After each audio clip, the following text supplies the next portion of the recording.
어머님이 뭔데 제 인생에 감나라 배나라 하세요. 저 대한민국 아나운서 이혜영이에요. 40도가 넘는 폭염 속 창고에서 울리는 며느리의 오만한 외침. 그리고 그 순간 쾅 하고 닫힌 창고 문. 혜영아, 제발 문 좀 열어다오. 나 여기서 죽는다. 하지만 50도가 넘는 찜통 창고 안에서 울려 퍼지는 시어머니의 절규에도 대답은 없었습니다. 며느리는 이미 샤넬 정장으로 갈아입고 특별한 약속을 위해 집을 나섰거든요. TV 화면 속 고상한 아나운서의 가면 뒤에 숨겨진 충격적인 이중생활과 그것을 밝혀낸 시어머니의 완벽한 복수의 이야기가 지금 펼쳐집니다. 오늘도 사연 시작합니다. 2024년 8월 15일 오후 1시 기상청에서는 연일 폭염 경보를 떠들어댔습니다. 박순이는 흐르는 땀을 연신 손등으로 훔치며 집 뒷마당에 있는 낡은 창고 앞에 섰습니다. 벽에 걸린 낡은 온도계는 이미 40도를 훌쩍 넘어 붉은 눈금을 터뜨릴 기세였죠. 어머니, 이렇게 더운데 꼭 오늘 해야 해요? 이러다 어머니 쓰러지시면 어떡해요? 누굴 고생시키시려고. 며느리 이혜영이 답답하다는 표정으로 말했습니다. 오늘따라 순이의 눈에는 유난히 화려한 혜영의 얼굴이 들어왔습니다.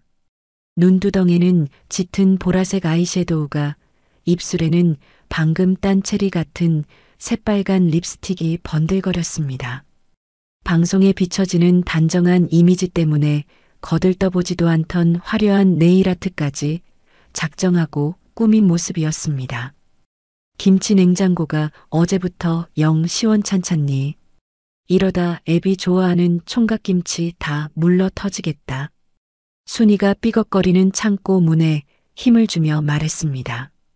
아휴, 이놈의 창고 문은 고치던가 해야지. 혜영아, 문 잘 열고 고정하고 들어와. 닫히면 안에선 안 열리니까. 육중한 철문이 열리자 창고 안에서 훅 하고 퀴퀴한 열기가 뿜어져 나왔습니다. 오래된 김치 냉장고 한 대와 정체를 알 수 없는 잡동사니들이 먼지를 뒤집어 쓴 채 쌓여 있었죠. 두 사람은 말없이 김치 냉장고 안에 김치통을 꺼내기 시작했습니다. 그때였습니다. 혜영의 핸드백 안에서 요란한 문자 알림음이 울렸습니다. 띠링. 혜영이 화들짝 놀라며 재빨리 핸드폰을 꺼내 확인하는 순간 순이의 매서운 눈이 화면을 놓치지 않았습니다. 오늘 3시 롯데호텔 로비에서 봐, 윤 회장님. 그 문자를 본 순이의 심장이 쿵 하고 바닥으로 떨어지는 것 같았습니다.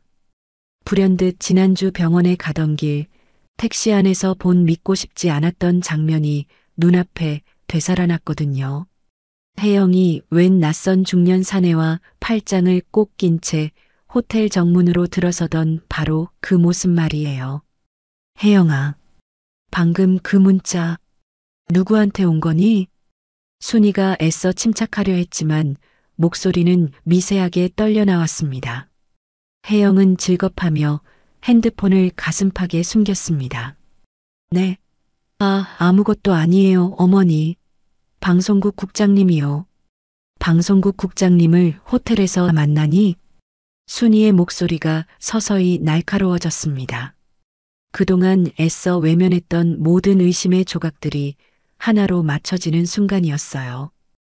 혜영의 얼굴이 싸늘하게 굳어졌습니다. 지금 저 의심하시는 거예요? 지난주에 내가 다 봤다. 네가 어떤 놈이랑 팔짱 끼고 호텔 들어가는 거 내 두 눈으로 똑똑히 봤어. 순이가 떨리는 손으로 혜영을 가리키며 소리쳤습니다. 혜영의 얼굴이 새하얗게 질렸습니다. 그건 비즈니스 미팅이었어요. 광고주요. 세상에 어느 광고주 미팅을 팔짱 딱 끼고 호텔로 들어가면서 하니? 네가 무슨 접대부야? 순이의 목소리가 걷잡을 수 없이 커졌습니다. 혜영은 그 순간 가면을 벗어 던졌습니다.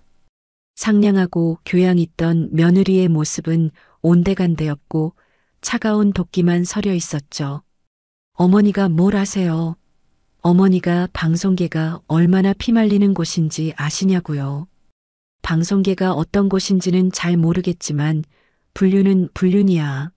넌 남편 있는 유부녀라고. 순이가 분노로 온몸을 부들부들 떨며 외쳤습니다. 불륜이요? 증거 있어요? 혜영은 오히려 콧방귀를 뀌며 당당하게 맞섰습니다. 내가 애비한테 다 말할 거다. 내 아들 태호한테 똑똑히 말할 거라고. 그냥 내가 착각한 거겠지 했는데 아닌 것 같구나. 하지 마세요. 혜영이 그제야 겁을 먹고 다급하게 소리쳤습니다. 아나운서라는 타이틀이 그녀에겐 목숨과도 같았거든요. 그럼 당장 그 남자 정리해. 그건 제가 알아서 해요. 혜영의 목소리가 비명처럼 날카로워졌습니다. 어머님이 뭔데 제 인생에 감나라 배나라 하세요? 저 대한민국 아나운서 이혜영이에요. 어머니 같은 시장 아줌마랑은 격이 다르다고요. 격이. 그 독설에 순이의 가슴이 산산조각 났습니다. 너 지금 뭐라고? 제 남편이 어머님 말을 믿을 것 같아요? 제 말이면 껌뻑 죽는데? 혜영이 악에 받쳐 쏘아붙이더니 그만 이성을 잃고 창고 밖으로 나가 문을 쾅 하고 닫아버렸습니다. 아가, 혜영아, 문 열어라. 순이가 쿵쿵 문을 두드리며 미친 듯이 문고리를 돌렸지만 문은 열리지 않았습니다. 창고 문은 오래되어서 밖에서만 열리는 고장난 상태였거든요. 혜영은 그 사실을 알고도 뒤도 돌아보지 않았습니다. 혜영아, 제발 문 좀 열어다오. 나 여기서 죽는다. 너무 덥구나. 하지만 혜영의 대답 대신 멀리서 현관문이 쾅 닫히는 소리만 무심하게 들려왔죠. 사우나 같은 창고 안에 갇힌 순이는 그대로 주저앉아 버렸습니다. 며느리가 자신을 이곳에 가둬두고 갈 줄은 꿈에도 상상하지 못했습니다. 시어머니를 지옥 같은 찜통 창고에 가두고 돌아선 혜영은 서늘한 냉기가 감도는 거실로 들어와 가죽 소파에 몸을 털썩 던졌습니다. 지질이 궁상맞은 노인네, 어디서 참견질이야. 창고 쪽에서 들려오는 시어머니의 애처로운 목소리가 희미하게 그러나 분명하게 거실까지 넘어왔어요. 하지만 혜영은 일부러 못 들은 척 얼마 전 거금을 주고 새로 받은 네일아트를 점검하며 손톱 끝에 박힌 다이아 파츠만 만지작거렸죠. 혜영아, 아가, 문 좀 열어다오. 숨을 못 쉬겠다. 제발. 순이의 절박한 외침이 신경을 긁자 혜영은 미간을 잔뜩 찌푸리며 에어컨 리모컨을 집어들었습니다. 바람 세기를 파워 냉방으로 바꾸고 설정 온도를 18도까지 쌩쌩하게 낮추니 그제야 좀 살 것 같았습니다. 시원한 바람이 땀으로 끈적이던 목덜미를 스치자 기분이 한결 나아졌거든요. 어디 호되게 당해봐야 정신을 차리시겠지. 감히 누굴 가르치려 들어? 혜영이 차갑게 코웃음을 치며 우아한 걸음으로 화장대 앞으로 향했습니다. 자신이 아나운서가 되기 전 그저 그런 지방대 출신이라고 무시하던 시어머니의 눈빛이 떠올라 속에서 다시 천불이 났습니다. 거울 앞에 앉아 시계를 확인하니 윤 회장과의 약속 시간까지는 아직 1시간이나 남아 있었습니다. 시간은 아주 충분했죠. 오늘은 내 인생이 새로 시작되는 날인데 저 노인네가 초를 치려 해? 혜영은 투덜거리며 최고급 파운데이션을 스펀지에 묻혀 팡팡 두드렸습니다. 평소보다 아이라인은 2배로 길게 빼서 고양이처럼 날카로운 눈매를 만들고 핏빛처럼 붉은 립스틱으로 입술산을 또렷하게 살렸습니다. 거울 속에는 교양 있는 아나운서가 아닌 욕망으로 번들거리는 위험한 여인의 얼굴이 비치고 있었습니다. 완벽해. 이래야 윤 회장님도 날 다시 보시지. 만족스러운 미소를 지으며 옷장 가장 깊숙한 곳에서 가장 아끼는 샤넬 트위드 원피스를 꺼내 입었습니다. 몸에 착 감기는 실루엣이 그녀의 야망처럼 아슬아슬했어요. 에르메스 핸드백을 옆에 놓고 마지막으로 프랑스에서 직접 사온 디올 향수를 목과 손목 그리고 발목에까지 흥건하게 뿌렸습니다. 달콤하고 진한 제스민 향기가 집안을 가득 채우는 동안에도 창고에서는 쇠를 긁는 듯한 소리가 계속 들려왔습니다. 혜영아, 사람 살려.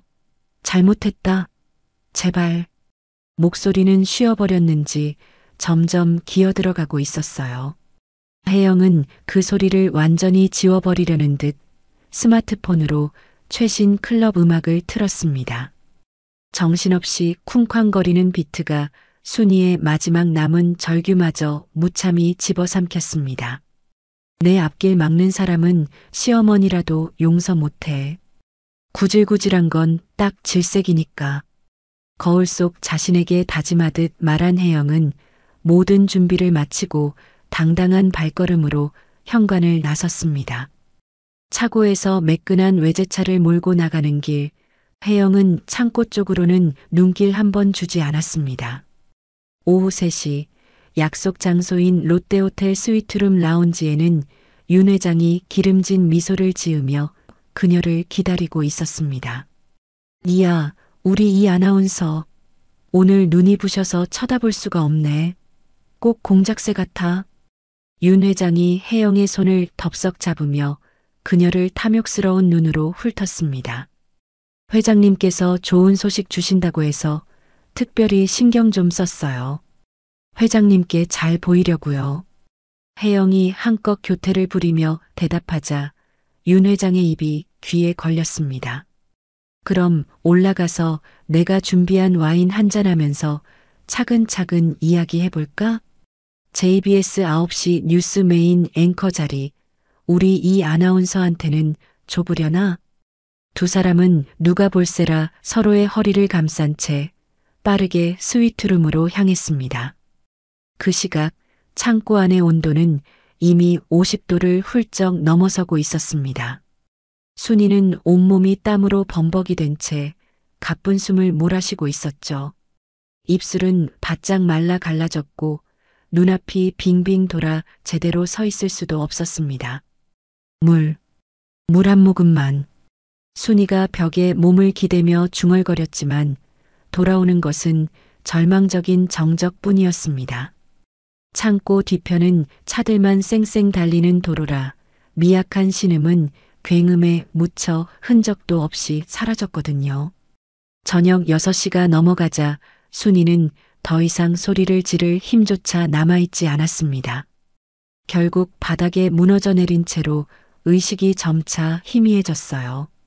흐릿한 시야 너머로 먼저 세상을 떠난 남편의 얼굴이 어른거리는 것 같았습니다. 태호야, 우리 둘째 민호. 엄마가 미안하다. 아들들의 이름을 간신히 불러봤지만 목소리는 모기 소리처럼 작아 자신에게도 들리지 않았습니다. 밤 10시가 되어서야 혜영이 기분 좋게 취기가 오른 얼굴로 집에 돌아왔습니다. 윤 회장에게서 원하던 자리를 확실하게 약속받았거든요. 아, 이제 이혜영 인생 꽃길만 가득한 건가? 소파에 편안히 누워 샴페인을 한 잔 더 마실까 생각하는데 집안이 이상할 정도로 고요했습니다. 평소 같으면 시어머니가 거실 소파 끝에 얌전히 앉아 드라마를 보며 자신을 기다리고 있을 시간이었거든요.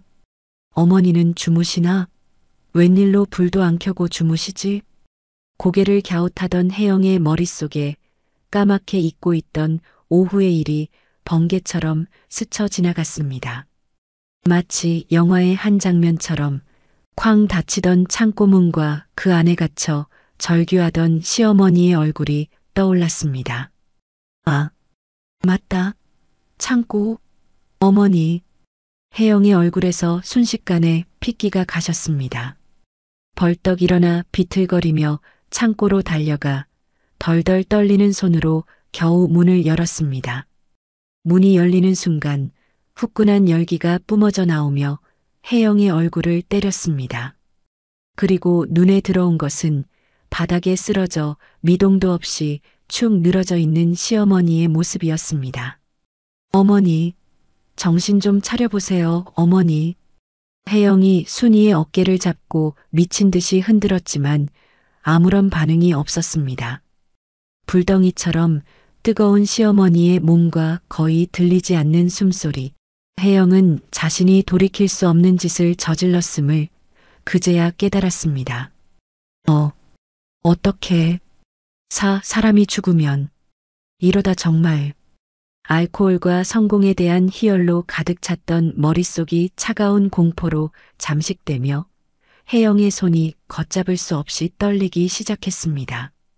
119조, 여기 사람이 쓰러져 있어요. 빨리 와주세요. 30분 뒤 요란한 사이렌 소리가 밤의 정적을 가르며 119 구급차가 대학병원 응급실 앞에 멈춰 섰습니다. 응급실의 분주한 불빛 아래 순이의 얼굴은 여전히 비정상적으로 붉었고 숨소리는 금방이라도 끊어질 듯 가빴습니다. 보호자분, 환자 상태가 어떻습니까? 언제 발견하셨죠? 달려온 응급의학과 의사가 다급하게 물었습니다. 혜영은 눈물을 글썽이며 걱정스러운 표정을 지었습니다. 눈에는 금세 눈물이 그렁그렁 맺혔고 입술을 파르르 떨며 간신히 입을 열었죠. 제가 외출했다 돌아와 보니 어머님께서 창고에 갇혀 계셨어요. 문이 낡아서 밖에서 잠겨버린 모양이에요. 제가 조금만 더 일찍 왔더라면. 혜영이 말을 잇지 못하고 오열하자 의사는 안타깝다는 듯 고개를 끄덕이며 순이의 상태를 살폈습니다. 체온이 40.2도. 전형적인 열사병 증상입니다. 아주 심각해요. 의사가 곁에 선 간호사들에게 날카롭게 지시를 내렸습니다. 당장 얼음물 채우고 수행 라인 최대 속도로 개방해. 빨리 중환자실로 옮겨. 환자 지금 생명이 위험한 상태야. 선생님, 저희 어머니 괜찮으신 거 맞죠? 네. 혜영이 의사의 팔을 붙잡고 애원했습니다. 최선을 다해봐야죠. 하지만 연세도 있으시고 평소 혈압에 당뇨까지 있으셔서 장담하기 어렵습니다. 오늘 밤이 고비가 될 겁니다. 의사의 냉정한 말에 혜영은 바닥에 주저앉아 통곡했습니다. 물론 그 눈물 속에는 시어머니에 대한 걱정보다 일이 잘못될 경우 자신에게 닥쳐올 파국에 대한 공포가 훨씬 더 컸습니다. 그리고 자신을 알아보는 주변 시선을 의식한 것도 있었죠. 혜영은 잠시 후 떨리는 손으로 핸드폰을 꺼내 남편 태호에게 전화를 걸었습니다. 여보, 큰일 났어. 혜영아, 이 시간에 웬일이야? 왜 울어? 전화 너머로 태호의 놀란 목소리가 들려왔습니다. 어머니가 지금 응급실이야. 창고에서 김치통 꺼내시다가 고장난 문 때문에 갇히셨나 봐. 혜영이 숨이 넘어갈 듯 흐느끼며 거짓말을 쏟아냈습니다. 뭐라고? 아니, 그 더운 날 어머니가 왜 혼자 창고에 들어가셔? 태호의 목소리가 다급하게 변했습니다. 내가 외출하지만 않았어도 내가 너무 늦게 발견했어. 어머니가 이미 의식을 잃으신 상태였어, 여보. 그래서 지금 상태는 어떠셔? 열사병이래. 생명이 위험하다고. 지금 중환자실에 계셔. 전화 너머로 태호가 깊은 한숨을 내쉬는 소리가 들렸습니다. 아, 어머니 정말. 내가 조심하시라고 그렇게 말씀드렸는데. 다 내 탓이야. 내가 어머님 곁에 있었어야 했는데. 미안해, 여보. 아니야. 내 탓이 아니야. 일단 어머니 곁에 있어줘. 나 내일 첫 비행기로 바로 들어갈게. 응, 여보. 빨리 와줘. 나 너무 무서워. 전화를 끄는 혜영은 언제 울었냐는 듯 눈물을 쓱 닦아냈습니다. 그 후 3일 동안 순이는 의식불명 상태로 중환자실에 누워 있었습니다. 혜영은 그 3일 내내 병원을 떠나지 않으며 지극정성 효부 코스프레를 시작했죠. 자신이 입을 옷조차 챙겨오지 못한 초췌한 모습으로 시어머니 곁을 지키는 그녀의 모습에 간호사들마저 혀를 내둘렀습니다. 이혜영 아나운서 진짜 대단하다. 효부네 효부야. 그리고 다음날 오전 거짓말처럼 순이가 드디어 눈을 떴습니다. 어머니, 정신이 드세요? 저예요, 혜영이. 혜영이 순이의 손을 덥석 잡으며 기쁨의 눈물을 흘리는 연기를 했습니다. 그러나 순이는 혜영을 보는 순간 눈빛에 날카로운 분노가 번졌습니다. 너. 순이가 마른 입술을 겨우 움직여 말하려는 순간 혜영이 재빨리 그녀의 말을 막았습니다. 어머니, 무리하시면 안 돼요. 의사 선생님이 아직 말씀 많이 하시면 안 된대요. 그때 마침 병실 문이 활짝 열리며 태호가 들어왔습니다. 어머니, 깨어나셨네요. 정말 다행이다. 태호가 순이의 다른 쪽 손을 잡으며 기뻐했습니다. 태호야, 내 아들. 어머니, 걱정했어요. 도대체 어떻게 된 거예요?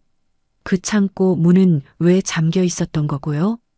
태호가 묻자 순이는 혜영을 매섭게 쏘아보며 진실을 말하려 입을 열었습니다. 바로 그때였습니다. 혜영 씨, 어머님은 좀 어떠세요? 방송국 아나운서 팀장이 커다란 꽃바구니를 들고 동료들과 함께 들이닥쳤습니다. 뒤이어 부녀회장까지 병문안 행렬이 이어졌죠. 어머, 팀장님, 부녀회장님, 이렇게 와주셔서 정말 감사합니다. 혜영이 눈물을 훔치며 90도로 인사를 했습니다. 듣자 하니 혜영 씨가 3일 밤낮을 뜬 눈으로 세우며 어머님 곁을 지켰다면서요? 요즘 세상에 저런 효부가 어디 있나 몰라. 시어머님이 복이 많으세요. 부녀회장의 칭찬에 혜영은 더욱더 연기에 몰입했습니다. 당연히 해야 할 일인걸요. 저희 어머니는 제 친정 어머니나 마찬가지인 분이세요. 혜영이 순이의 이불을 목 끝까지 정성껏 덮어주며 말했습니다. 순이는 이 기가 막힌 상황에 분노가 치밀었지만 수많은 사람들 앞에서 입을 뗄 수가 없었습니다. 어머님, 목마르시죠? 물 좀 드릴게요.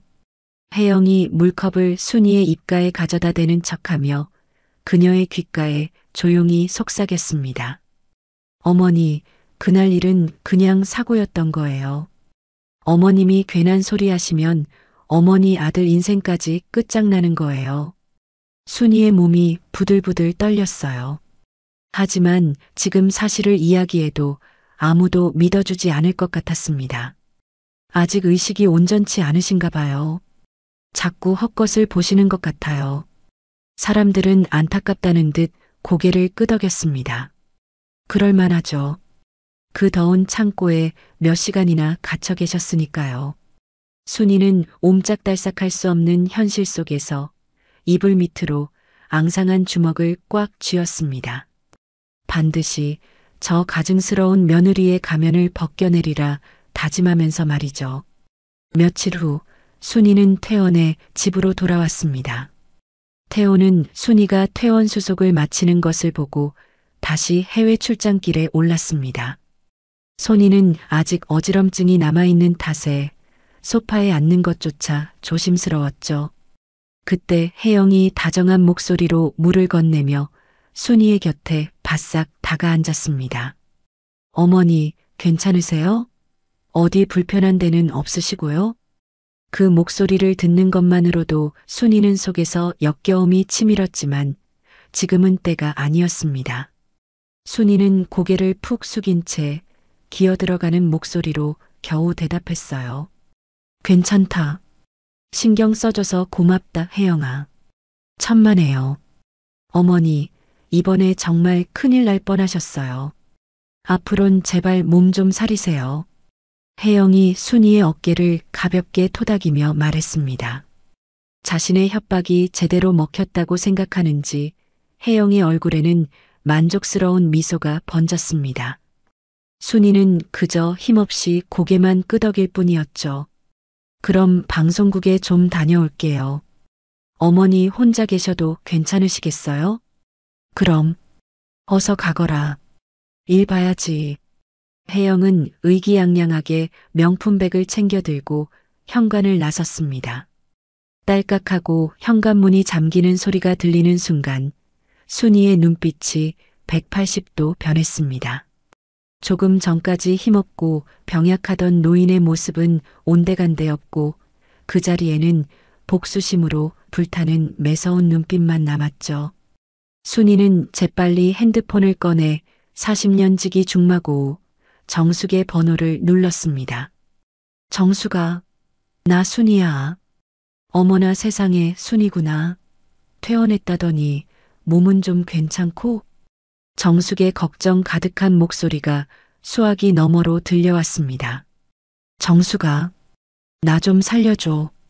지금 너 혹시 혼자 있니? 순이의 목소리가 심상치 않게 떨리는 것을 정숙은 바로 알아차렸습니다. 응, 시장 마감하고 막 들어왔어. 왜 그래? 무슨 일인데? 전화로 할 얘기가 아니야. 우리 집으로 지금 당장 좀 와줄 수 있니? 아주 급한 일이야. 알았어. 딱 기다리고 있어. 내가 지금 총알같이 달려갈게. 30분 후 정숙이 숨을 턱까지 채우며 순이네 집 거실로 들어섰습니다. 두 사람은 말없이 서로를 마주보고 앉았어요. 정수가 지금부터 내가 하는 말 듣고 너무 놀라지 마. 순이가 정숙의 손을 핏기 없이 꽉 잡으며 말했습니다. 너 얼굴 표정을 보니 보통 일은 아닌 것 같네. 어서 말해봐. 우리 며느리 이혜영이 바람을 피운다. 정숙의 눈이 황소 눈처럼 커졌습니다. 뭐, 그 반듯한 이 아나운서가 네가 뭘 잘못 본 거 아니냐? 그것뿐만이 아니야. 그 애가 나를 창고에 가둬서 죽이려고 했어. 순이의 눈에서 기어이 참았던 눈물방울이 뚝뚝 떨어졌습니다. 순이는 창고에서 있었던 끔찍한 일의 전말을 하나도 빼놓지 않고 털어놓았죠. 이야기를 다 들은 정숙은 얼굴이 시뻘개져서 자리에서 벌떡 일어났습니다. 이런 천하의 죽일년을 봤나? 아나운서라는 가면을 쓰고 뒤로는 시어머니를 죽이려 들어? 정숙이 주먹을 부들부들 떨며 소리쳤습니다. 그런데 순이야. 이걸 그냥 참고 넘어가려는 건 아니지? 정숙이 의자를 순이 쪽으로 바짝 당겨 앉으며 말했습니다. 절대 안 되지. 하지만 누가 내 말을 믿어주겠냐고.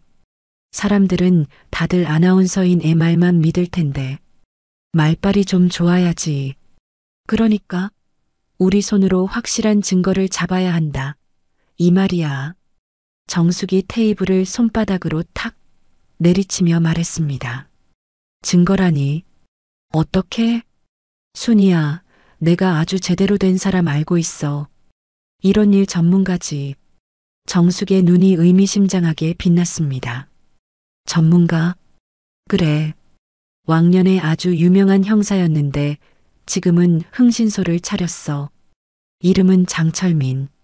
정숙이 핸드폰을 꺼내들며 말했습니다. 그 사람이라면 틀림없이 해결해 줄 거야. 특히 이혜영 같은 가식적인 것들을 아주 싫어하거든. 정숙은 망설임 없이 장철민에게 전화를 걸었습니다. 철민 씨? 나야, 시장 정숙이. 다름이 아니고. 지금 좀 와줄 수 있어? 도와줄 일이 생겼거든. 잠시 통화를 하던 정숙이 고개를 끄덕이며 전화를 끊었습니다. 30분 안에 온댄다. 그 사람 오면 하나도 빼놓지 말고 다 얘기해. 정확히 30분 후 초인종이 울리고 50대 중반의 다부진 체격의 남자가 들어섰습니다. 날카로운 눈매와 굳게 담은 입술이 인상적인 장철민이었습니다.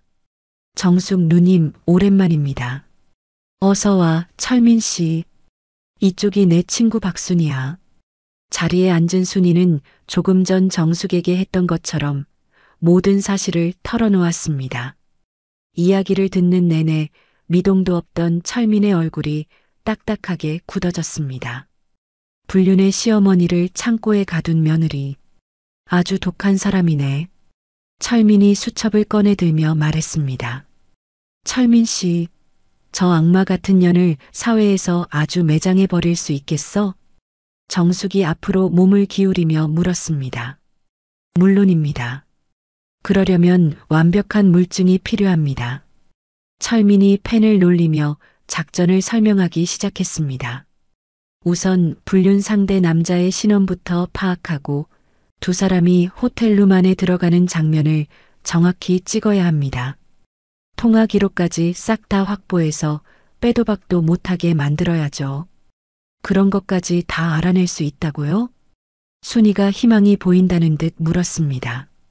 제게 3주만 주십시오. 철민이 자신 있게 말했습니다. 박순이 여사님께서는 며느리가 집을 비울 때마다 방을 샅샅이 뒤져주십시오. 차 영수증 하나라도 단서가 될 수 있습니다. 3주 후 이혜영 아나운서를 뉴스 화면에서 영원히 사라지게 해드리겠습니다. 철민이 수첩을 덮으며 선언했습니다. 순이의 눈에 드디어 뜨거운 결의가 차올랐습니다. 세 사람은 서로를 바라보며 조용히 고개를 끄덕였습니다. 굳은 결의를 다진 철민과 정숙이 돌아가고 텅 빈 집안에 홀로 남은 순이는 조용히 눈을 감았습니다. 모든 사건의 시작이었던 지옥 같은 한 달 전의 기억이 바로 어제 일처럼 생생하게 떠올랐습니다. 한 달 전 어느 토요일 오전, 그날도 평화로운 주말이었습니다. 아들 태호는 그 주에도 해외 출장으로 집을 비웠습니다. 그리고 순이는 거실 소파에 앉아 아침 드라마를 보고 있었죠. 그때 화장대 앞에 앉은 혜영이 평소와는 사뭇 다른 분위기로 화장을 하고 있었습니다. 아가, 오늘 어디 특별한 데 가니? 순이가 TV 소리를 줄이며 물었습니다. 네, 어머니. 방송국에 아주 중요한 회의가 있어서요. 혜영이 거울에서 눈을 떼지 않은 채 보라색 아이섀도를 눈두덩에 짙게 펴발랐습니다. 평소에는 잘 바르지도 않던 새빨간 립스틱까지 꺼내 들었죠. 무슨 회의길래 화장을 그렇게 진하게 해? 태호가 그런 화장 싫어한다고 평소엔 하지도 않더니. 순이가 고개를 갸웃하며 물었습니다. 요즘은 방송국도 외모가 경쟁력이라서요. 임원들한테 잘 보여야죠. 혜영이 립스틱을 꼼꼼히 채워 바르며 대답했습니다. 거기서 끝이 아니었어요. 옷장에서는 가장 비싼 샤넬 정장을 꺼내 입었습니다. 세상에, 그 옷은 언제 샀니? 처음 보는 옷이네. 지난주에 선물 받았어요, 어머니. 혜영은 태연하게 대답하며 손목에는 번쩍이는 다이아몬드가 박힌 시계까지 찼습니다. 순이는 무언가 이상하다는 느낌을 지울 수 없었습니다. 며느리의 차림새가 회의를 참석하는 복장이라고 하기엔 너무 화려했거든요. 저녁은 밖에서 해결하고 들어올게요. 늦을 거예요. 혜영이 현관으로 향하며 말했습니다. 회의가 저녁 늦게까지 하는 모양이구나. 네, 끝나고 회식까지 쭉 이어진대요. 혜영이 뒤도 돌아보지 않고 대답하며 집을 나섰습니다. 순이는 현관문이 닫히는 것을 보며 한동안 생각에 잠겼습니다. 며칠 후 순이가 밀린 빨래를 하던 중이었습니다. 혜영의 샤넬 정장 블라우스를 세탁기에 넣으려는데 코를 톡 쏘는 낯선 향수 냄새가 났습니다. 이게 무슨 냄새지? 순이가 블라우스를 코에 대고 킁킁거렸습니다. 분명 혜영의 향수 냄새는 아니었어요. 남자 스킨 냄새와 비슷한 향수 냄새였죠.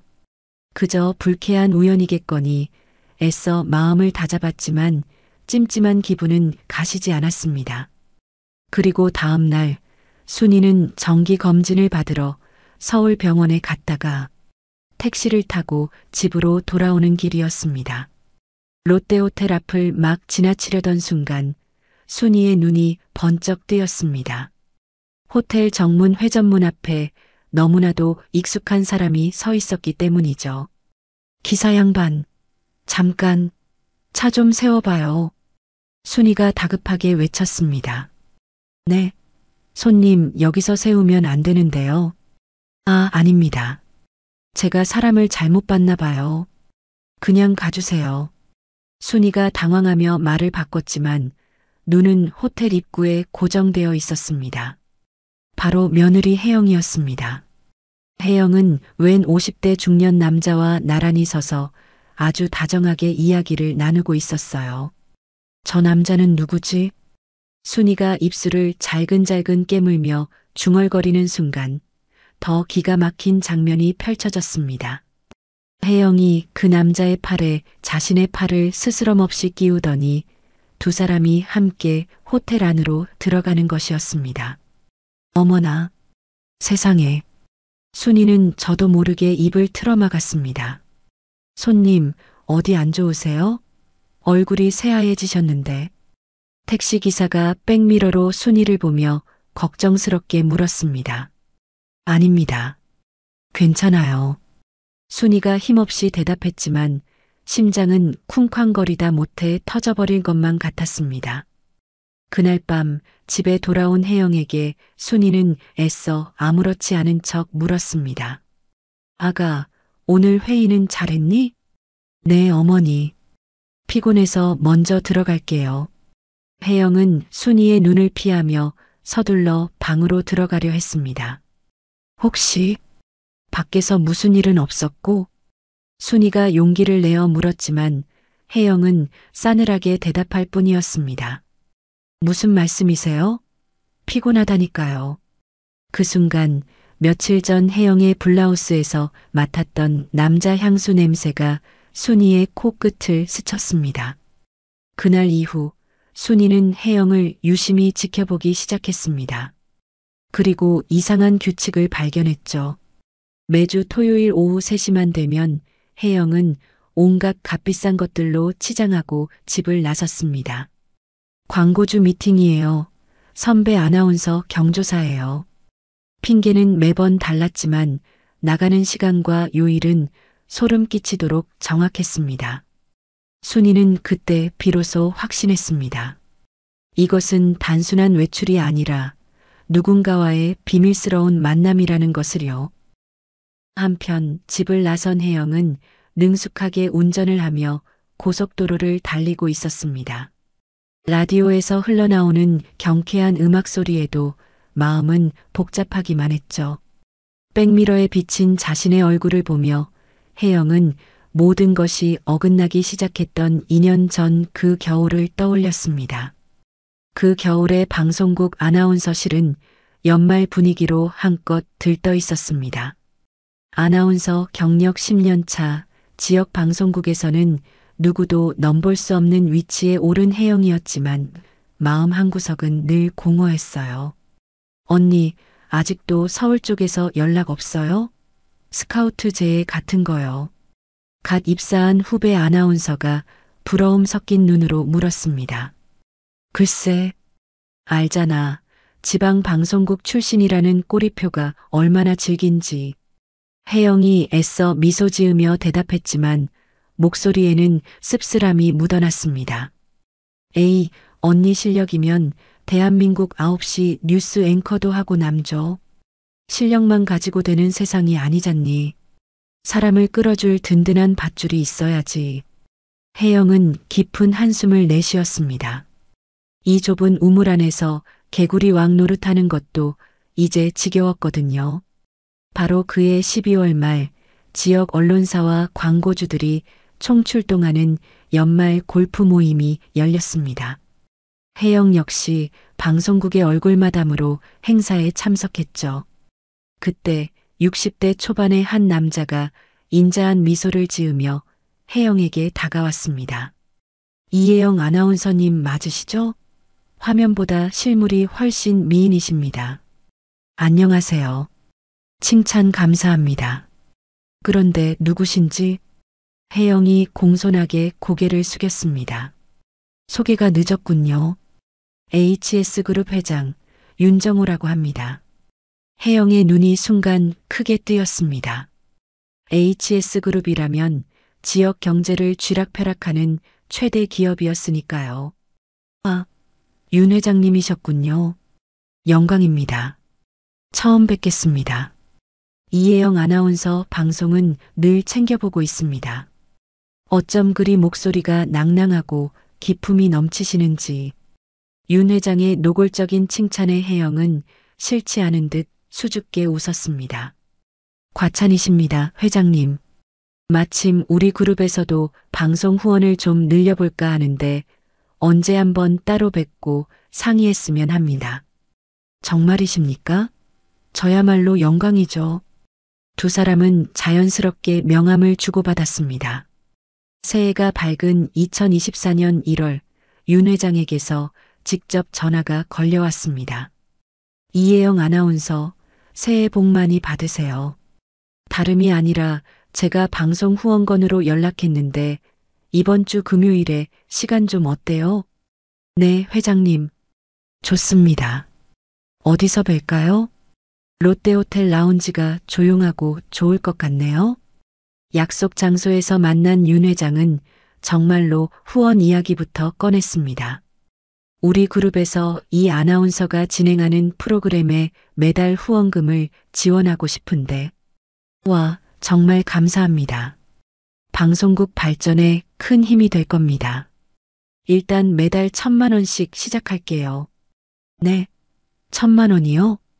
혜영은 자신의 귀를 의심했습니다. 이 아나운서의 가치를 생각하면 턱없이 부족한 금액이죠. 윤 회장의 눈빛이 끈적하게 혜영의 얼굴을 훑었습니다. 그런데 방송국 계좌는 절차가 복잡하니 내 개인 돈으로 이 아나운서 개인 계좌에 넣어주면 어떨까요? 제 개인 계좌로요? 그래야 세금 문제도 없고 서로 편하지 않겠어요? 거액의 후원금에 이미 이성을 잃은 혜영은 고개를 끄덕이고 말았습니다. 그 후 윤 회장은 식사를 핑계로 혜영을 더 자주 불러냈습니다. 그리고 어느 날 식사를 마친 윤 회장이 혜영의 앞에 주황색 명품 에르메스 쇼핑백을 쓱 밀어놓았습니다. 회장님, 이게 뭐예요? 열심히 일하는 이 아나운서를 위한 내 작은 선물이에요. 열어봐. 상자 안에는 수천만 원을 호가하는 명품 가방이 들어있었습니다. 이런 비싼 걸 어떻게 해? 이혜영 아나운서 정도 되는 사람이라면 이 정도는 들어야 품위가 살지. 다음 달엔 까르띠에 시계를 선물로 주었고 그 다음엔 다이아 목걸이를 주었습니다. 윤 회장은 선물을 건넬 때마다 달콤한 말을 속삭였죠. 내가 서울 방송국 쪽에 아는 사람이 아주 많아요. 마음만 먹으면 이 아나운서를 서울 방송국 쪽으로 보내주는 건 일도 아니야. 저를 정말 서울로 보내주실 수 있으세요? 혜영의 심장이 거세게 뛰기 시작했습니다. 물론이지요. 단 우리가 지금보다 조금 더 가까운 사이가 되어야 하지 않겠어? 윤 회장이 혜영의 손등을 기름진 손으로 쓸어내리며 의미심장하게 웃었습니다. 혜영은 그의 진짜 의도를 알아차렸지만 서울 방송 진출이라는 거부할 수 없는 유혹을 외면할 수 없었습니다. 결국 5월부터 두 사람은 호텔에서 정기적으로 만나는 사이가 되었습니다. 윤 회장은 약속대로 후원금을 2천만 원으로 올려주었고 혜영은 그의 든든한 배경을 믿고 이 위험한 관계에 몸을 던졌습니다. 2년 전 기억을 떠올린 혜영의 입가에 씁쓸한 미소가 떠올랐습니다. 그때는 모든 것이 완벽한 계획 같았는데 이제는 모든 것이 위태롭기만 했습니다. 그렇게 순이와 혜영의 하루하루 살얼음판 같은 날은 이어졌고 결국 순이가 창고에 갇히게 된 그날이 온 것입니다. 2024년 8월 15일 오후 1시 점심 식사를 마친 순이와 혜영은 식탁을 치우고 있었습니다. 순이는 설거지를 하면서 마음속으로 다짐했어요. 며느리가 스스로 잘못을 인정하고 그 관계를 정리하면 조용히 넘어가자. 혜영아, 지금 창고에 있는 김치 냉장고 좀 정리해야겠어. 고장 났다고 했잖아. 순이가 그릇을 닦으며 말했습니다. 지금이요? 이렇게 더운데? 혜영이 시계를 보며 말했어요. 3시 윤 회장과의 약속 시간이 다가오고 있었거든요. 지금 안 하면 언제 해? 김치가 다 상할 텐데. 알겠어요. 빨리 끝내줘. 혜영이 마지못해 대답했습니다. 자결하는 태양 아래 두 사람은 낡은 창고로 향했습니다. 순이가 삐걱거리는 철문을 열자 후끈한 곰팡이 냄새와 먼지가 훅 끼쳐왔습니다. 어우, 숨 막혀. 여긴 사람이 있을 때가 못 되네. 혜영이 손부채질을 하며 코를 찡그렸습니다. 그러니까 얼른 하고 나가자. 순이는 고장난 김치 냉장고 앞에 쪼그려 앉아 뚜껑을 열었습니다. 혜영은 안절부절 못하며 계속 시계만 쳐다볼 뿐이었습니다. 순이는 냉장고를 정리하면서 용기를 내었습니다. 이번이 혜영에게 마지막 기회를 주는 것이라고 생각했어요.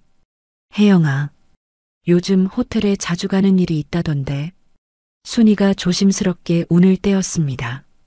네, 무슨 말씀이신지 모르겠는데요. 혜영이 시치미를 뗐지만 몸이 굳어졌어요. 아니, 그냥 혹시 방송일로 호텔에서 미팅 같은 게 있나 해서. 순이가 혜영의 표정을 살피며 말했습니다. 혜영은 순이의 눈빛에서 뭔가 알고 있다는 것을 직감했어요. 하지만 아직 얼마나 알고 있는지 확신할 수 없었습니다. 지난번에 말이야. 롯데호텔 앞에서 어떤 남자분과 함께 있는 걸 봤거든. 순이가 더 직접적으로 말했습니다. 혜영의 얼굴이 순간 굳어졌어요. 하지만 곧 평정을 찾으려 노력했습니다. 아, 그건 광고주와의 미팅이었어요. 혜영이 둘러댔습니다. 광고주? 순이가 의심스러운 눈빛으로 물었어요. 네, HS그룹에서 방송 후원을 해주시거든요. 그 관계로 미팅을 한 거예요. 혜영이 거짓말을 늘어놓았습니다. 그렇다면 다행이구나. 순이가 안도하는 척하며 말했어요. 그런데 혜영아, 혹시라도 그게 아니라면. 그게 아니라면요? 혜영이 경계하며 물었습니다. 방송인이니까 더욱 조심해야 한다는 뜻이야. 사람들이 다 보거든. 순이가 마지막 경고를 했습니다. 제가 뭘 조심해야 한다는 건가요? 혜영이 오히려 따지듯 말했어요. 가정도 지키고 방송인으로서의 품위도 지키라는 뜻이야. 순이가 김치통을 들어올리며 말했습니다. 품위요? 어머니가 제 품위에 대해 걱정하실 필요 없어요. 혜영의 목소리가 차가워졌어요. 혜영아, 나는 내 시어머니고 가족이잖니. 걱정하는 게 당연하잖아. 걱정이 아니라 의심하시는 거죠? 혜영이 날카롭게 반박했습니다. 의심? 내가 언제? 지금 하고 계시잖아요. 호텔에서 남자랑 봤다면서요. 혜영의 목소리가 점점 날카로워졌어요. 그건 네가 이상하게 행동해서. 이상하게요? 제가 뭘 이상하게 했다고요? 혜영이 벌떡 일어서며 소리쳤습니다. 혜영아, 목소리 좀 낮춰. 순이가 당황하며 말했어요. 왜요? 누가 듣기라도 할까 봐요? 여기서 누가 들어요? 그리고 시어머니가 며느리를 의심한다고 소문나면 누가 더 창피할까요? 혜영의 말에 순이는 가슴이 답답했습니다. 혜영아, 나는 그냥이 아니에요. 어머니는 제가 뭔가 나쁜 짓을 하고 있다고 생각하시는 거잖아요. 혜영이 흥분해서 소리쳤어요. 진짜로 나쁜 짓을 하고 있으니까 그런 거 아니야? 순이가 더 이상 참지 못하고 말했습니다. 뭐라고요? 혜영의 얼굴이 새파랗게 변했어요. 너 정말로 그 남자와. 어머니, 입 조심하세요. 혜영이 순이의 말을 끊으며 소리쳤습니다. 내가 뭘 조심해. 진실을 말하는데. 진실이요? 어머니가 아는 진실이 뭔데요? 혜영이 주먹을 꽉 쥐며 말했어요. 나는 다 봤어. 너희가 팔짱 끼고 호텔에 들어가는 거. 순이가 마침내 본 것을 털어놓았습니다. 혜영은 더 이상 변명할 수 없다는 것을 깨달았어요. 하지만 인정하기보다는 분노가 치밀어 올랐습니다. 그래서요? 그게 뭐가 잘못된 건데요? 혜영이 개무시하듯 말했어요. 뭐가 잘못되냐고? 너 지금 정신이 있는 거야? 순이가 믿을 수 없다는 표정으로 말했습니다. 어머니야말로 정신 차리세요. 누가 어머니 말을 믿겠어요? 혜영이 독서를 퍼부으며 창고 문을 쾅 하고 닫아버렸습니다. 순이가 급히 문을 열려 했지만 열리지 않았어요.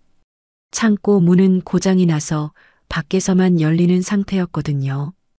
혜영아, 문 좀 열어줘. 순이가 문을 두드리며 소리쳤지만 대답이 없었습니다. 오히려 집 안으로 들어가는 문 닫히는 소리만 들렸을 뿐이에요. 그 후 9시간이 넘도록 순이는 타들어가는 창고 안에 갇혀 있었습니다. 50도가 넘는 온도 속에서 탈수와 열사병으로 의식을 잃어가며 간신히 숨만 헐떡이고 있었어요. 저녁 10시가 되어서야 혜영이 문을 열었고 순이는 바닥에 쓰러진 채 발견되었습니다. 이것이 순이의 마지막 기억이었습니다. 병원에서 퇴원하고 정숙의 소개로 알게 된 철민의 도움으로 본격적인 복수 작전이 시작되었습니다. 철민이 조사를 시작하겠다고 말한 지 3일 후 굳게 닫혔던 순이네 집 대문이 열리고 철민이 들어섰습니다. 그의 어깨에는 각종 장비로 묵직해 보이는 가방이 들려 있었죠. 순이 씨, 오늘부터 지옥의 문을 활짝 열어봅시다. 철민이 비장한 표정으로 노트북을 펼치며 말했습니다. 정말로 그 애가 한 짓을 밝힐 수 있을까요? 꼴이라도 잡히면 어쩌죠? 순이가 여전히 불안한 눈빛으로 물었습니다. 철민은 그런 순이를 보며 피식 웃었습니다. 순이 씨, 경찰 밥 먹은 짬이 어디 가겠습니까? 없는 길도 만들어서 가는 게 접니다. 철민의 손가락이 키보드 위에서 현란하게 춤을 추기 시작했습니다. 화면에는 복잡한 코드들이 폭포수처럼 쏟아지더니 이내 혜영의 통화 내역과 신용카드 사용 내역이 빼곡히 나타났습니다. 어머나, 세상에 이런 것까지 다 나와요? 순이가 입을 떡 벌리고 화면을 들여다보았습니다. 다음 날 집안에 있던 순이는 혜영이 외출하기만을 숨죽여 기다렸습니다. 방송국 다녀올게요, 어머니. 현관문이 닫히는 소리가 들리자마자 순이는 혜영의 방으로 향했습니다. 방 안은 온갖 명품들로 가득한 보물 창고나 다름없었습니다. 내 월급으로 이걸 다 샀다고? 지나가던 개가 웃겠다. 순이는 혀를 차며 에르메스 가방부터 까르띠에 시계까지 모조리 핸드폰 카메라에 담았습니다. 화장대 서랍 깊숙한 곳에서는 윤 회장이 보낸 역겨운 연애편지 뭉치가 발견되었습니다. 나의 사랑, 나의 여신 혜영에게. 토악질이 나오는구나. 순이는 편지 한 장 한 장을 분노에 찬 손으로 촬영했습니다. 일주일 후 순이의 핸드폰이 요란하게 울렸습니다. 순이 씨, 월척입니다. 아주 그냥 대어를 낚았어요. 어느 날 오후 철민에게서 흥분된 목소리의 전화가 걸려왔습니다. 무슨 일인데요? 윤 회장이 이혜영 개인 계좌로 지난 6개월간 매달 후원금을 보냈어요. 처음엔 1,000만 원씩, 그 이후엔 2천만 원씩이요. 명목은 방송 후원금인데 꼬리가 길어도 너무 길죠? 그렇게 큰 돈을요? 이게 바로 결정적인 증거네요. 순이의 목소리가 기쁨으로 떨렸습니다. 그 무렵 정숙은 롯데호텔에서 청소부로 일하는 오랜 친구 미선을 만나고 있었습니다. 미선아, 언니가 너한테 무릎이라도 꿇을게. 부탁 하나만 들어줘. 정숙이 미선의 손을 덥석 잡고 애원했습니다. 언니, 왜 이래? 말만 해. 이혜영이라고 아나운서 하나 있지? 그 여자 호텔 출입 기록 좀 어떻게 안 될까? 미선의 눈이 동그래졌습니다. 아, 그 여자. 알지, 알아. 매주 토요일마다 웬 중년 남자랑 대낮부터 와서 밤늦게 나가더라고. 아주 단골이야, 단골. 호텔에선 입단속을 엄청 철저히 하고 있어. 정숙의 눈이 번뜩였습니다. CCTV 기록 좀 줄 수 있어. 언니가 절대 피해 안 가게 할게. 그 주 주말, 순이는 일생일대의 기회를 잡았습니다. 혜영이 샤워를 하는 동안 그녀의 핸드폰 잠금이 풀려 있는 것을 발견한 것이죠. 하늘이 나를 돕는구나.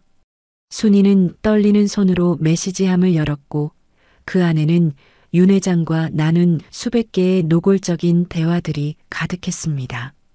순이는 얼굴을 찡그리며 미친 듯이 화면을 캡처하기 시작했습니다.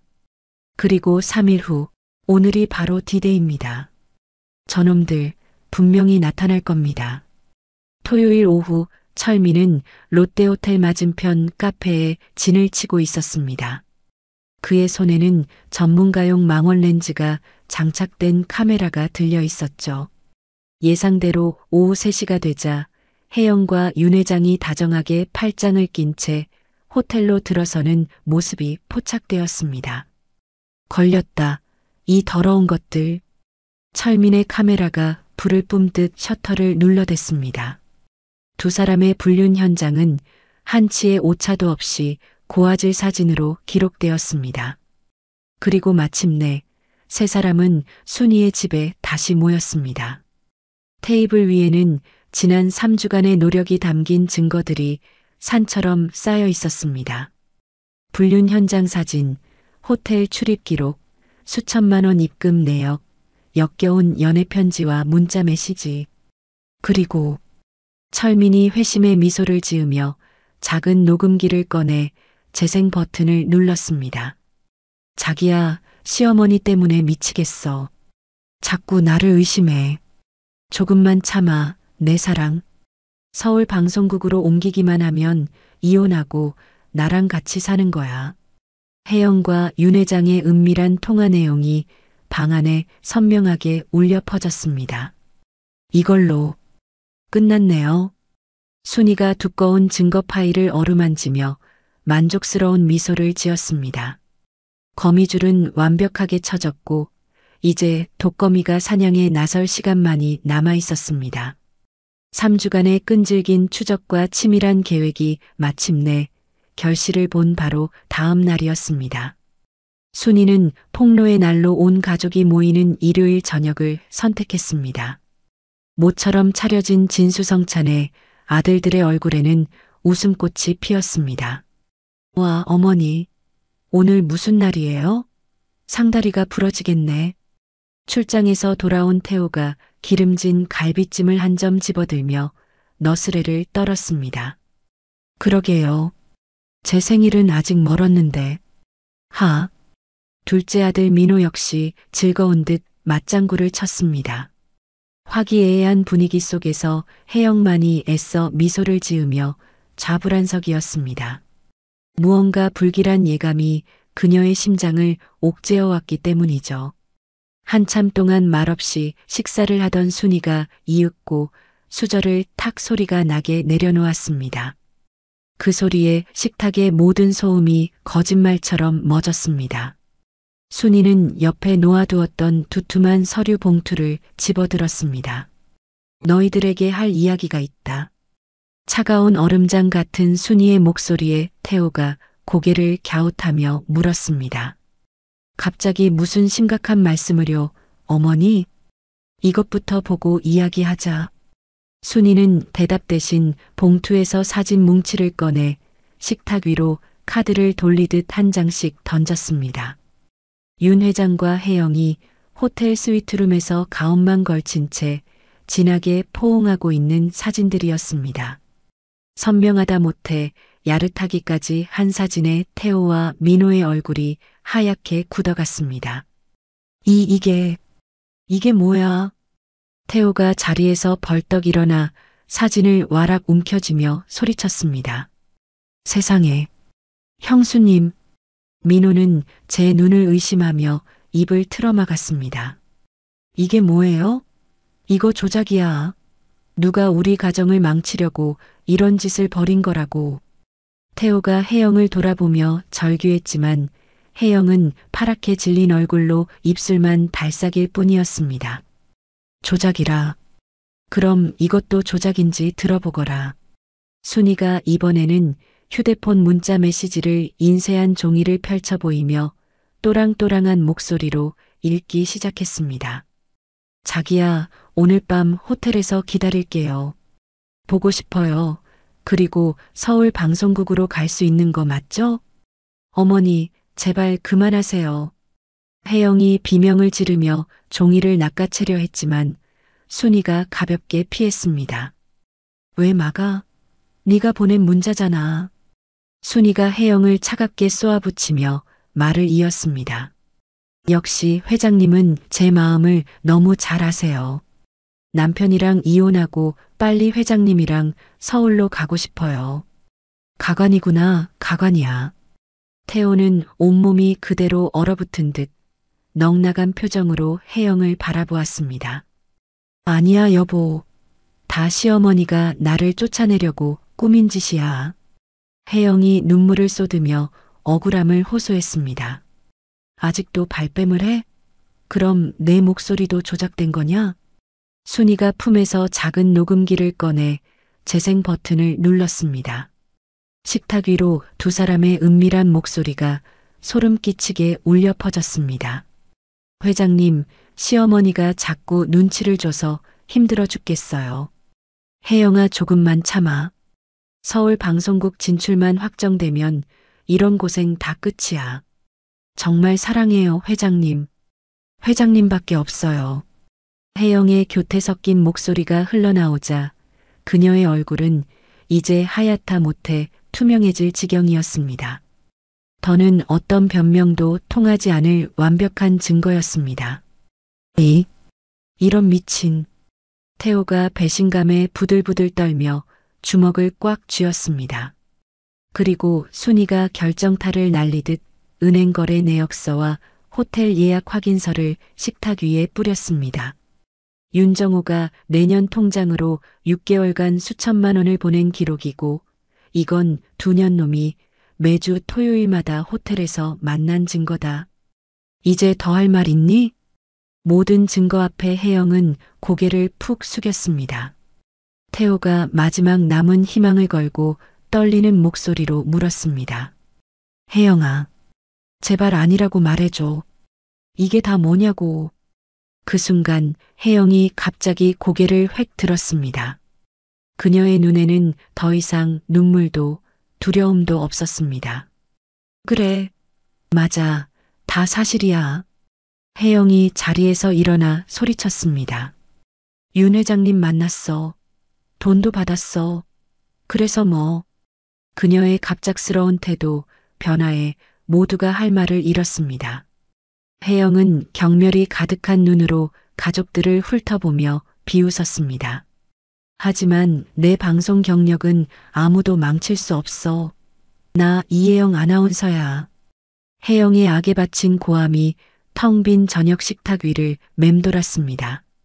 모두가 다음 말을 잊지 못하고 서로를 노려보는 그때 순이가 테이블을 짚고 천천히 일어섰습니다.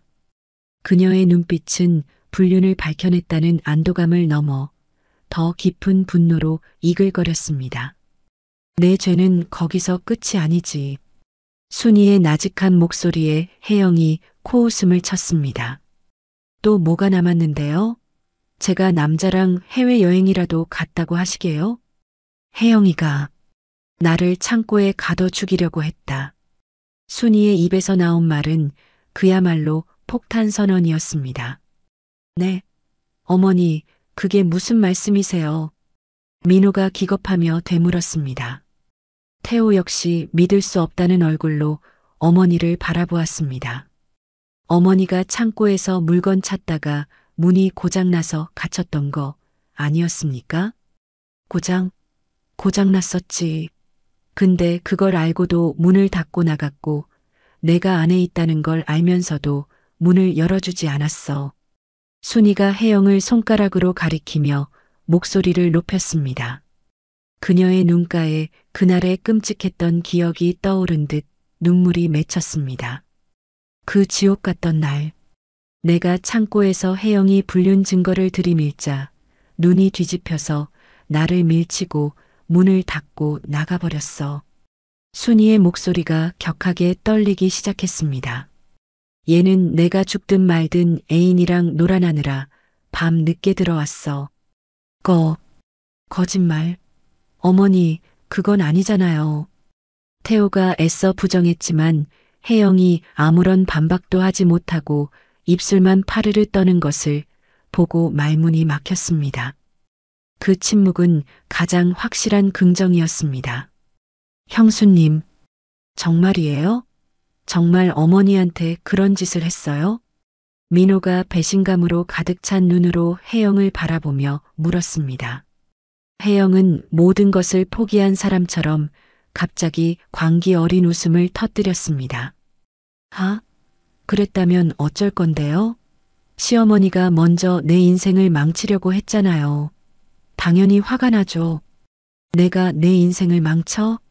바람 피우지 말라고 타이른 게 내 인생을 망치는 거냐? 순이가 기가 막힌다는 듯 절규했습니다. 제 사생활이잖아요. 왜 그렇게 간섭하고 못살게 구세요? 사생활? 남편 있는 여자가 다른 놈이랑 붙어먹는 게 사생활이야? 그건 불륜이고 폐륜이야. 태호가 드디어 폭발했습니다. 그는 이글거리는 눈으로 혜영을 노려보며 한 걸음씩 다가섰습니다. 당신, 정말 사람이 아니구나. 어떻게 우리 어머니한테 그런 짓을 해? 당신 손으로 어머니를 죽일 뻔했다고. 나도 일부러 그런 건 아니었어. 순간적으로 화가 나서. 그리고 까먹은 거라고. 순간적으로 화가 나서 사람을 찜통에 가둬? 그게 사람 입에서 나올 소리야. 태호의 분노에 찬 고함이 거실을 울렸습니다. 하지만 혜영은 그 순간에도 팔짱을 끼고 비아냥거렸습니다. 어머님은 맨날 의심하고 늦게 들어온다고 잔소리하고 당신은 허구한 날 해외 출장 가고 나도 외로웠다고.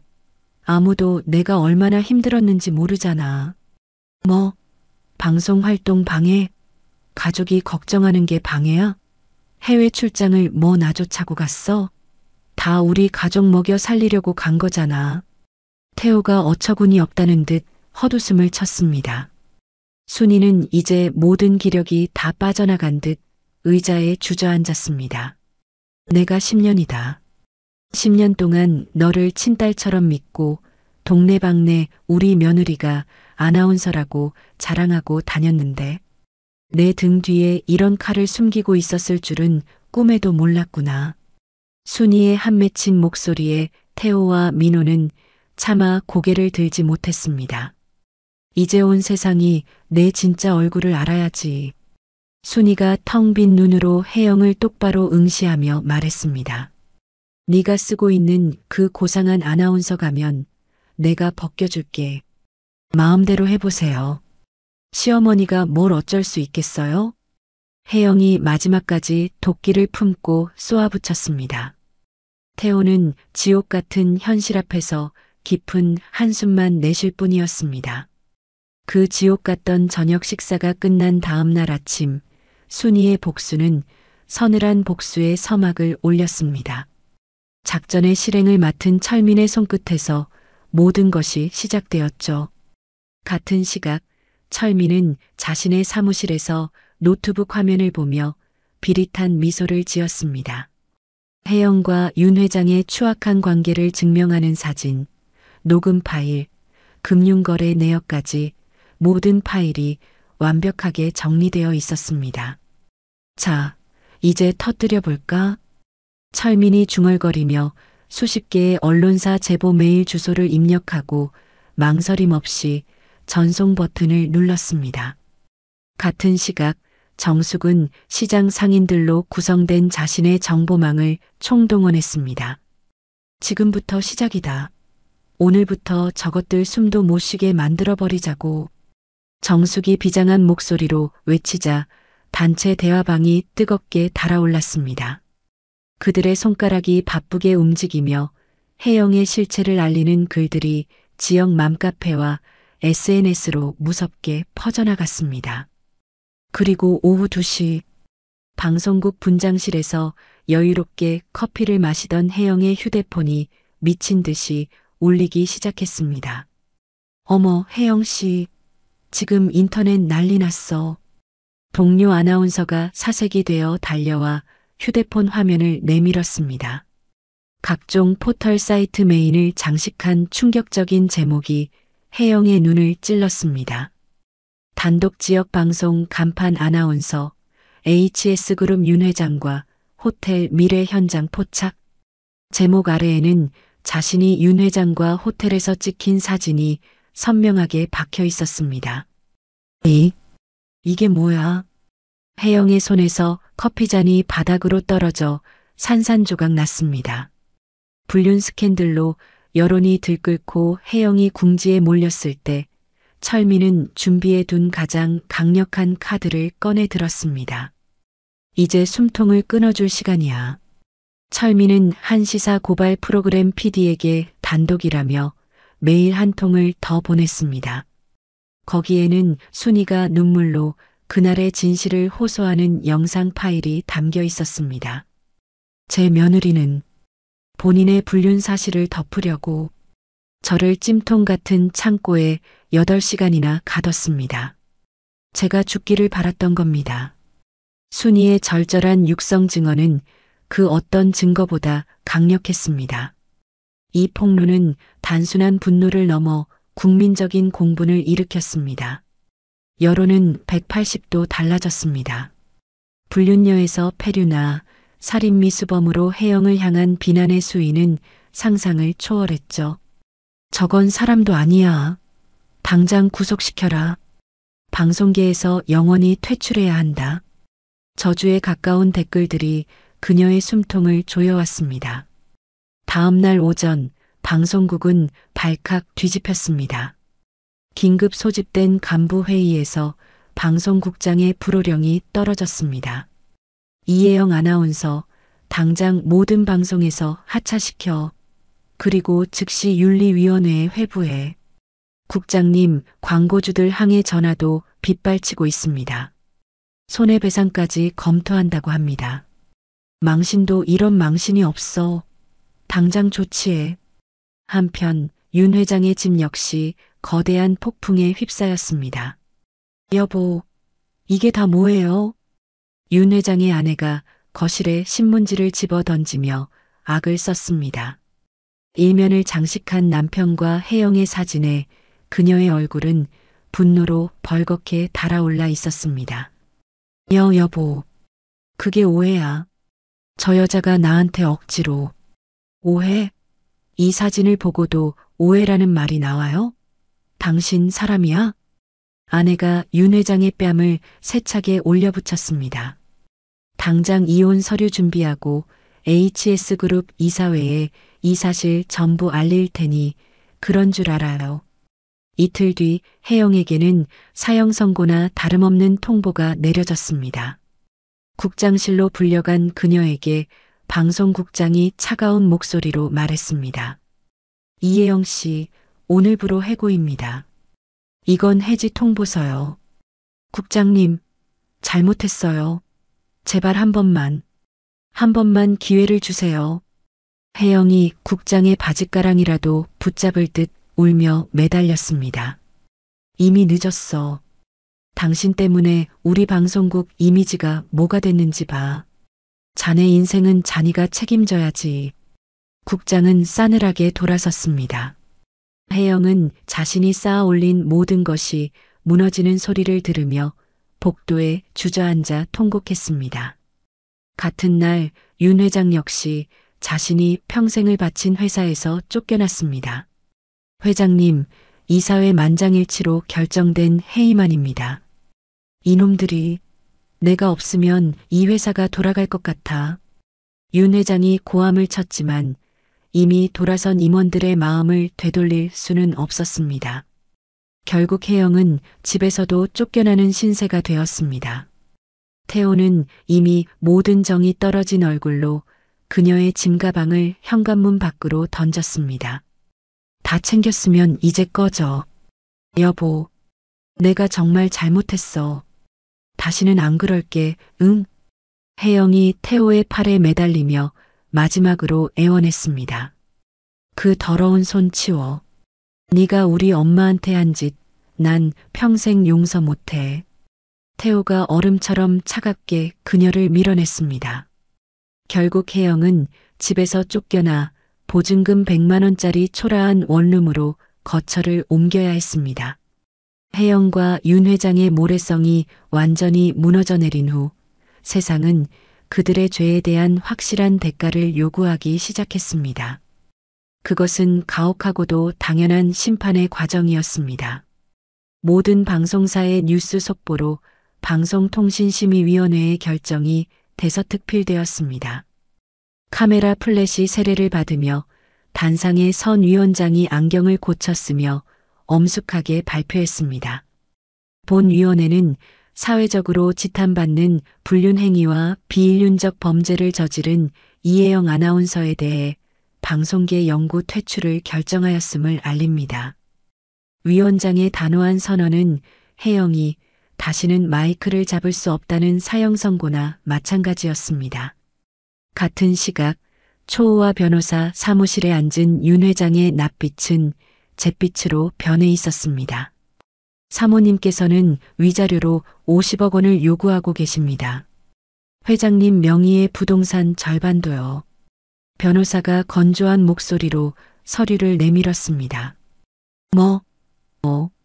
50억? 윤 회장의 눈이 금방이라도 튀어나올 듯 커졌습니다. 내가 평생 피땀 흘려 일군 돈을. 그 여편니가. 그는 머리를 감싸 쥐고 괴로워했지만 이미 기운법의 저울을 되돌릴 수는 없었습니다. 혜영의 상황은 더욱 비참했습니다. 이혼 조정실 태호의 싸늘한 시선 앞에서 조정위원이 그녀에게 통보했습니다. 유책 배우자는 이혜영 씨이므로 재산 분할은 일절 없습니다. 오히려 남편 측에 위자료 5천만 원을 지급하셔야 합니다. 네, 제가 돈이 어디 있어서 5천만 원을 줘요. 혜영이 눈물 콧물을 쏟으며 절규했습니다. 그건 내 사정이지. 네가 저지른 죄가 평생 갚으면서 살아. 태호가 경멸이 가득한 눈으로 그녀를 쏘아붙이고는 뒤도 돌아보지 않고 조정실을 나가버렸습니다. 그렇게 지난 10년간 그녀가 누렸던 모든 영광은 그렇게 한 줌의 재가 되어 사라졌습니다. 두 사람의 스캔들은 몇 주 내내 전국의 가장 뜨거운 화제거리로 타올랐고 그들은 완벽하게 사회에서 매장당했습니다. 수개월 후 가을의 문턱, 순이의 집 거실에는 오랜만에 따스한 햇살이 가득했습니다. 태호와 민호가 어머니 앞에 나란히 무릎을 꿇고 고개를 깊이 숙였습니다. 어머니, 제가 너무 어머니께 신경을 못 썼어요. 죄송해요. 태호가 떨리는 목소리로 사죄했습니다. 어머니가 홀로 얼마나 힘드셨을지 저는 상상도 못했습니다. 어머니, 됐다. 어서 일어나. 순이가 아들의 어깨를 잡고 일으켜 세웠습니다. 그녀의 얼굴에 비로소 환한 웃음꽃이 피었습니다. 이제야 우리 집이 제자리를 찾은 것 같구나. 내 아들을 되찾았으니 애미는 더 바랄 게 없다. 두 사람은 서로를 부둥켜 안고 한참 동안 기쁨의 눈물을 흘렸습니다. 한편 도시의 후미진 골목에 위치한 작은 원룸. 혜영은 촌스러운 편의점 조끼를 입은 채 때 묻은 거울 속 자신을 멍하니 바라보고 있었습니다. 화려했던 아나운서 시절의 모습은 온데간데 없었죠. 그때 그냥 시어머니한테 무릎 꿇고 빌었더라면. 뒤늦은 후회가 그녀의 입에서 흘러나왔지만 시간은 되돌릴 수 없었습니다.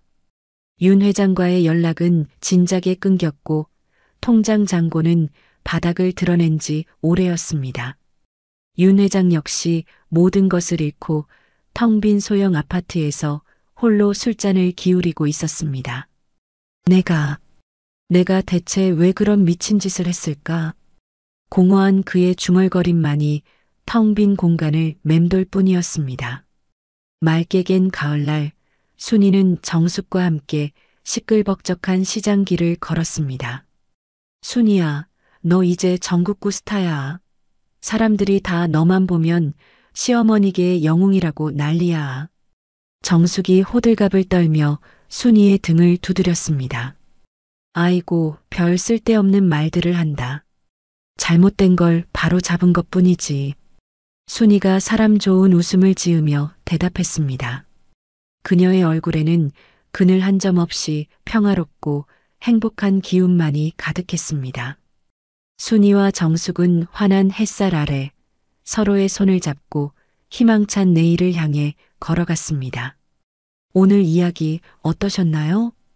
혹시 끝까지 함께 해주신 분이 계시다면 잘 들었다고 댓글 하나만 남겨주세요. 여러분에게도 따뜻하고 빛나는 날들이 찾아올 거예요. 구독과 좋아요는 다음 이야기를 이어가는 큰 힘이 됩니다. 지금까지 오늘도 사연이었습니다. 더 깊고 따뜻한 이야기로 다시 찾아뵐게요. 편안한 하루 보내세요. 감사합니다.